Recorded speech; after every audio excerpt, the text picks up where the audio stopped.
This Shabbat is transformational. We come from 3 weeks in which we have read prophecies of gloom and sadness and destruction, leading up to the saddest day in the Jewish calendar year, Tisha B'Av, when we remember the loss of the temple and the subsequent tragedies that have befallen our people. But this Shabbat is Shabbat Nachamu, the Shabbat of comfort, and we transition into 7 weeks that lead us all the way till Rosh Hashanah, where the theme of the reading from the prophets is reassurance. Hashem promising that there will be a positive future, there will be redemption, there is hope, there is a reassurance from Hashem that He loves His people Israel. And on the Shabbat Nachamu, we read a paragraph in the Torah which is so familiar to us. It is the Shema, which we recite a number of times every single day. Shema Yisrael, Hashem Elokeinu, Hashem Echad. Hear, O Israel, the Lord our God, the Lord is one. Ve'ahavta et Hashem Elokecha, and you shalt love Hashem your God. These are words that were on the lips of martyrs throughout our Jewish history. The words that Rabbi Akiva proclaimed even as he was being tortured to death by the Romans. Hear, O Israel, the Lord our God, the Lord is one. And the question we need to understand is, why are we commanded to love God? How can we be commanded to love God? Love is an emotion, it's a feeling. Either you feel a love or you don't feel a love. But how can you be commanded, thou shalt love? How does one allow love to develop because of an instruction that came our way? And obviously, it has to be understood in the context of the proclamation that comes before it. Hear, O Israel, the Lord our God, the Lord is one. What do we mean by Hashem is one? If we meant that Hashem is one in the sense that there's no other God, we would not need to remind ourselves a number of times every single day, there's no other God, the only God is Hashem.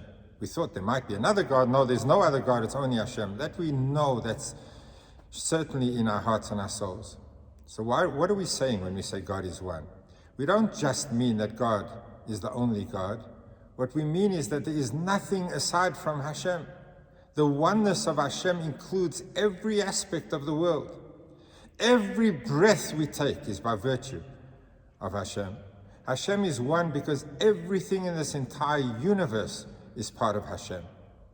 That we need to remind ourselves, because sometimes we feel pain or we feel distracted or we feel that there's something we don't relate to happening in our lives. And we reassure ourselves and say, Shema Yisrael, listen Israel.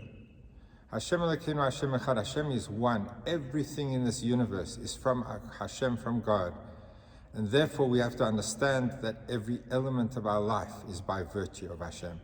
If we contemplate that, if that is the meditation, we think deeply, what Hashem means to us every single day of our lives, ve'ahavta, and thou shalt love, is not only an instruction, it is a consequence. It is the result of that kind of meditation, being aware of Hashem's presence in our life and the role that He plays in our every breath, will result in us having a love for Hashem.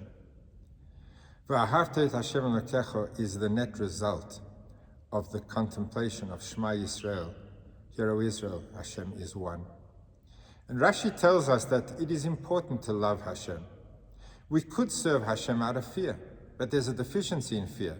Because if we're concerned about retribution and the consequence that will come our way, eventually a person who feels overburdened by the instructions and the demands of somebody whom that person fears will eventually walk. The only way there's a guarantee of a continued relationship and a commitment that is forever, all the days of our lives, is when we love Hashem, because Hashem loves us. Then the relationship develops and grows every single day of our life. And that is what we're saying in this paragraph, in our reading this week, and in our davening and our prayers every single day. Shema Yisrael, listen Israel. God is one, He's our everything. He is the only force in the entire world. Everything is only here by virtue of Hashem. If we understand that, we'll come to love Hashem, and that is the objective, to establish a relationship with Hashem that is born out of a love, out of a sense that God is with us. God is our Father. He loves us, and every breath of our life, we come closer to understanding the presence of Hashem.